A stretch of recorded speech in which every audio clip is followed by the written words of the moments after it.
Hey, I normally have such happy things to talk about when I come out on the lake, and I did take an incredible video. I'm going to share it later, but I just saw something that is challenging my mouth and the Aries and the mother in me and the fighter for the underdog. I'm going past this dock over here, 3 docks down. You can hear the music, and there's a bunch of kids, teenagers, girls in their bikinis and the guys in their hot bodies, you know, showing off. And as I approached, I watched as all these guys grab this one guy, and he's quite a bit heavier than everybody else, and he's got a shirt on, you know, covering his body because clearly he's feeling a little insecure. And it took everybody to try and throw him off, but they did. And he landed on his stomach, and everybody laughed, and they all walked away, and they left him. And I was coming along, and I was waiting to see if he would come up out of the water, and it took him a while to come up. And when he got up on the dock, and he tried to pull the shirt off of his stomach because it was like grabbing onto his skin, you know, and accentuating what he was trying to cover up.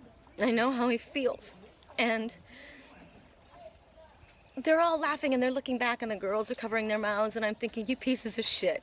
Seriously, all I could say was, I just wanted to say to him, karma's a bitch, man. I know where you're coming from. I'm so sorry that they're so ignorant. Such low life. Insecure men, guys, boys, that they have to humiliate somebody else in order to make themselves look good in front of these girls. And those girls that thought that was funny, where's their class? I was never a girl like that. Never. You know, I would have been like, really? I would have done everything that I could to get that one tall guy with the hot body on his ass on the dock. Fuck her. That's all I can say. Fuck her. I didn't say anything because I knew if I'd said something it would humiliate him further.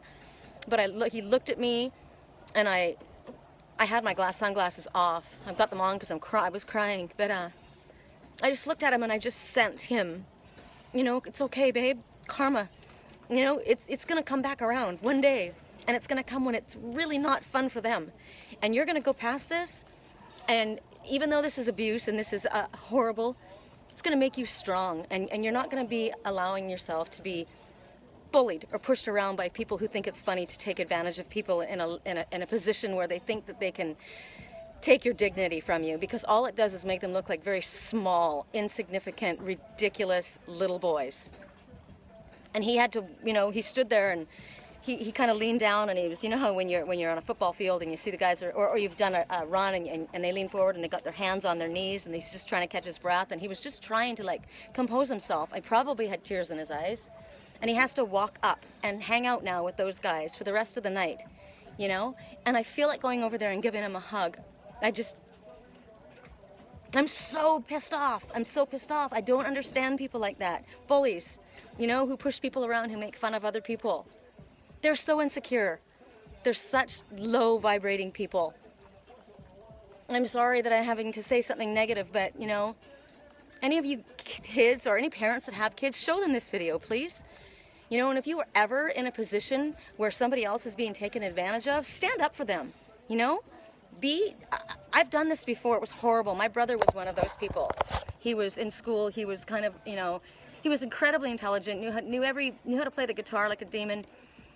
Brilliant artist, but he was different than anyone. We'd moved down from Canada, and it was different for me. You know, I came down, and you know, I fit in, and all the boys like the girls, right? And we had to go on the school bus to get out to our house. We lived way out in the country, and there were these twins, these girls, and they were beautiful. They were, well, you know, they thought they were beautiful. I must admit they were pretty, and they were.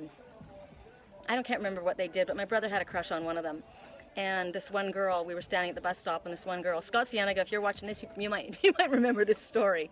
One of the girls said something, made fun of him, and I lost my shit. I am 5, I wasn't even 5'2" at that point, you know, size 3, this little tiny thing.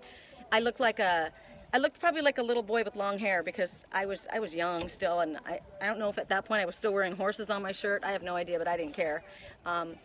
And I just ripped them. I ripped into these girls, and I'm like, who the hell do you think you are? And you are nothing. And I don't know, I had, unfortunately, I mean, fortunately I have lost that about myself generally. That's how I was able to contain myself a moment ago. But I used to be able to slice people up pretty quickly and put them in their place. And I did. And I just filleted them. And we got on the bus, and my brother was so mad at me. He didn't speak to me. He didn't speak to me all the way back. And then he got to the house, and he goes, I don't need my little sister to stand up for me. I can take care of myself. And all I was trying to do was stick up for him, you know, and because someone had hurt him, and I just wanted him to know that he wasn't by himself, and I didn't care what anybody thought of me. I'd do it again. You know, I'd do it again. And if I was younger right now, I'd probably freaking swim over there right now and say, hey, you know, you want to go for a ride?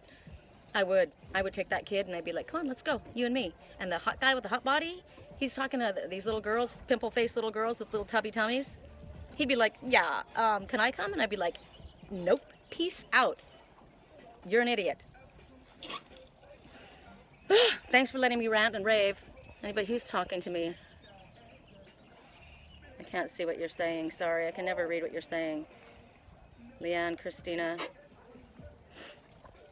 I don't know. Just brutal.